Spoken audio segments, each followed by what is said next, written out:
What's going on, everyone? Welcome back to the channel. If you're new to the channel, my name is AkeemHaynes. I'm a two-time Olympian, Olympic bronze medalist, author, motivational speaker, and sports commentator. On my channel, we talk boxing, MMA, track and field, and of course, motivation and encouraging content. If this is something that you enjoy, then I hope that you subscribe to the channel. Now, let's get into the video. Skye Nicolson versus Krystina Jacobs. What do we think about this fight? This is taking place on the undercard of Liam Pero versus Brock Jarvis over in Queensland, Australia this weekend. And I have a breakdown for that one coming as well. But let's get into this one. Skye Nicolson, the 2018 Commonwealth Games champion in the featherweight division, the 2020 Olympian, has been very busy this year. This is her fourth fight this year. And honestly, that's what I'm talking about, Skye.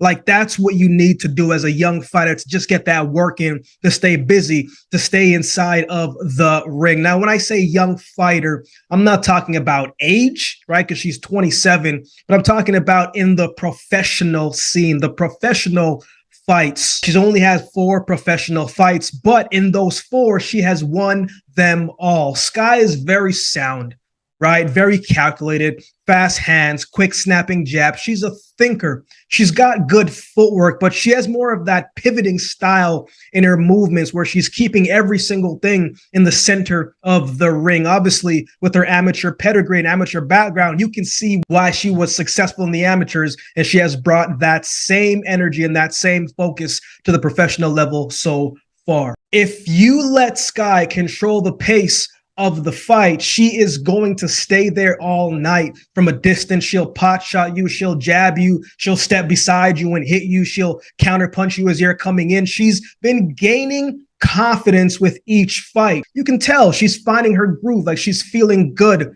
after each fight, which she should. She's very skilled and very sharp. She's been pretty much having her way with all of her opponents that she has faced so far to date. The only thing for me from Skye that I would like to see, I really think she has that next gear of aggression, right? That she can go and she can take and she can finish the fights. Out of her 4 fights, I thought she could have finished about 3 of those opponents if she would just apply the pressure and just take that risk and let her hands go a little bit more. I think she can get away with that.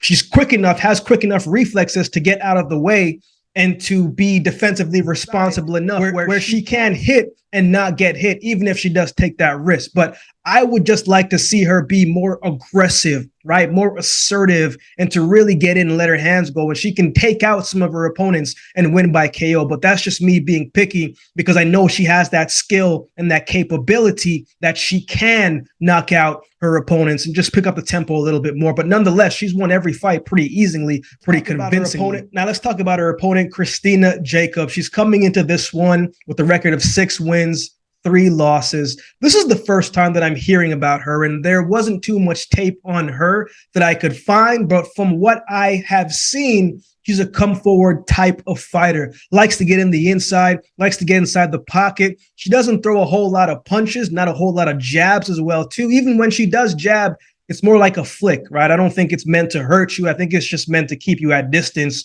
so she could see how you're going to react. When she does get in close, it's hooks and it's straight hands down the middle of the chest, right? So she's a pretty straightforward type of fighter, right? She will try to close the gap, let her hands go. But honestly, I don't think she will give Skye Nicolson too much of a problem in this fight.